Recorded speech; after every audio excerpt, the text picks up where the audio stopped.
no South African tasting would be complete if we didn't taste Pinotage. What I might say is the great red hope of South Africa post-1994.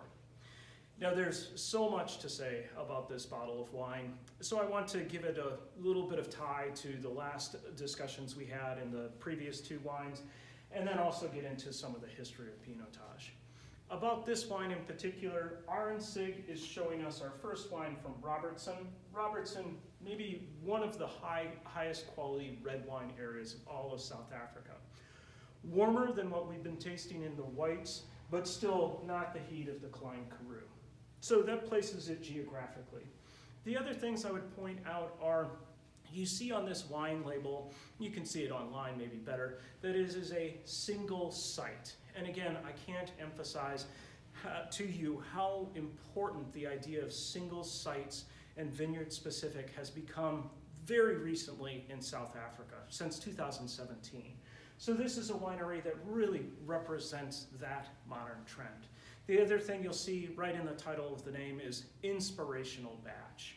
I'm going to come back to that in our discussion about Pinotage to talk about the flavors of this wine and why this winemaker chose to say Inspirational Batch.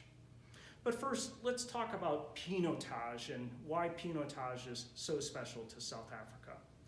Well, Pinotage as a grape variety was actually invented by a South Afrikaner at Stellenbosch University in 1924. He was crossing grape varieties and he decided to cross Cinsault and Pinot Noir. I think his hope, what I've read is of his hope, was that Cinsault is a very high cropping variety and can take quite a lot of heat. So in the days of bulk production, Cinsault was one of South Africa's largest planted red wine varieties. Pinot Noir isn't that way at all. It really can't take a lot of heat, and I've never heard of anyone trying to crop Pinot Noir heavily. So I think his idea was to take some of the good characteristics of Cinsault and take some of the good characteristics of Pinot Noir, cross them together to end up with something unique but also outstanding to fit South Africa's environment. Maybe a wine that could take heat and develop concentration, or a grape variety that could take heat and develop concentration, yet still maintain a beautiful perfume to it and an elegance in the body. You can decide whether that was the goal and whether it was here in the glass for you, but let's talk about it just a bit more first. Now, the name is an interesting one, Pinotage, and I think you can probably get the idea of Pinot and coming from Pinot Noir. So where's the Taj come from? Well, actually, Cinsault in South Africa, or Afrikaners rather, thought that Cinsault was the grape variety of Hermitage. Maybe it was just this one professor who thought it. So the Hermitage, the famous wine growing area in France, he associated with the grape variety Cinsault. And Cinsault was commonly called Hermitage at the time that he did this crossing. So that's where you get the other end of Pinotage. Pinot and Hermitage combined together to make one name. Now, I think for many Afrikaners, South Afrikaners, this became a very important variety for them to make.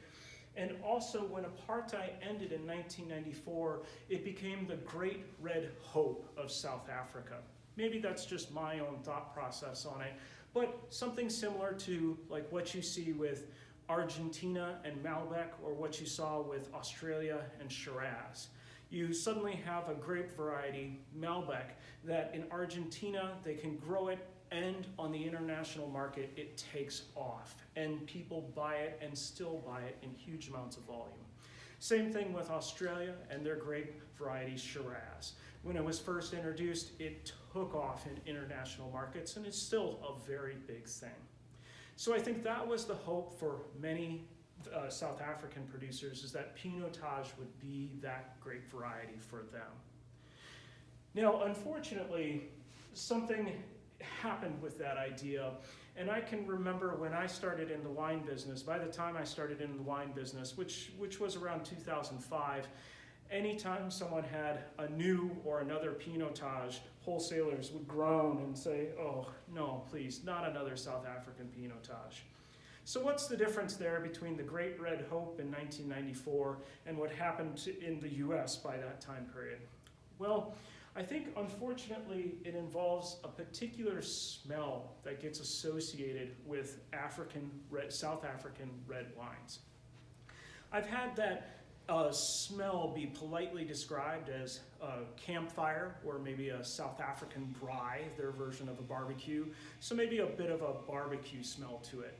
And indeed, I actually have a fondness for barbecue chips, and Pinotage happens to be an amazing pairing with a bag of barbecue chips if you just want to be naughty for a day. But that smell, and I hate to backpedal a little bit here, but I think many of my clients will also say that that smell can be so strong that it smells like burnt rubber. If you want, one of my clients in particular has a fondness for describing that smell as rhino butt. So yeah, the rear end of the rhinoceros.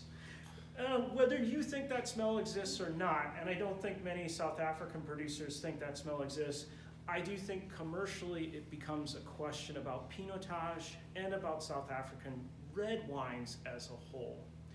I know that South Africa vintners know it's there because they will give all kinds of excuses for it. Excuse is a harsh word, but to me, this is a smell, it develops for a chemical reason, and we should be able to find out why in the lab. Instead, I never get a solid answer from people who are in the South African wine industry. The best I got recently from reading the Oxford Companion is that South Africa is riven with vine disease because, again, before 1994, they couldn't import any new vines. So it's riven with vine diseases, and in one in particular, leaf royal maybe causes this to develop. I've also heard that maybe it was that the stakes for the vineyards had tar on the ends of it. Heard all kinds of different things. Ambient Brett is another one. But whatever it is, maybe it's just inherent to Pinotage, but that smell is there, and it puts some people off. Now let's go to the idea of inspirational batch. And I think given the Great Red Hope, given the natural, that Pinotage is natural to South Africa, there were several ways to approach this variety and what to do with it. One of those ways that I saw that I actually thought worked very well but has now gone by the wayside is the idea of coffee Pinotage. That you would in fact as a winemaker try and emphasize that particular smell in your wine, and then you would use high char oak barrels to give a mocha character, a coffee character on top of that flavor. I actually found many of those wines successful, but as you can probably tell by what I described, nowadays a lot of the wine cognoscenti think that's putting makeup on the wine. And so that style, unfortunately, has also fallen by the wayside. Now what I hear more, and I think it relates to this wine in the inspirational batch, the idea of trying to get inspiration out of the wine, is that here, when I've heard this vintner talk to me about it, there's a couple of styles that you can pursue in Pinotage. And you can pursue them both as a winemaker, but also thinking about the grape variety. His idea was that you can think of this crossing of the grape variety as a father and a mother, whether you choose Cinsault as the father and Pinot Noir as the mother, whichever. But you can think of it as a father and a mother. And you can choose as a winemaker and in your grape growing to try and emphasize one of those or the other. Like a child whose DNA is blended, maybe you try and have the wine take after the mother in Pinot Noir and develop elegance and smell.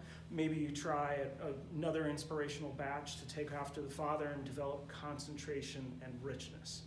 So that was his conception when thinking about this wine and what to do with this wine. I think it actually applies to most South Africa vintners working with Pinotage right now. The idea being that I've heard from other vintners is, do we make the wine in a Burgundy style, or do we try and make the wine in a concentrated, more Syrah-like style or Cabernet-like style? And that is the guidance for what goes on here. So with this one, I think actually this is a touch more, I know the vintner actually thinks this is a touch more on the Pinot Noir side of the grape, I actually think it's a touch more on the Cinsault or the concentrated side of the grape. To me, lots of blue and black fruit in here. It gives also just a tiny hint of that rye characteristic. I have drunk with the winemaker and his US representative. They really prefer that you pour it in a big bowl of Pinot Noir glass because they think that really airs out the wine and gives it much more complexity on the nose. On the palate is where I get the concentration. It's not heavy, but it does have a richness of fruit character that I think is all there. In the end, this frankly is one of the most beautiful Pinotages that I've ever had coming out of South Africa.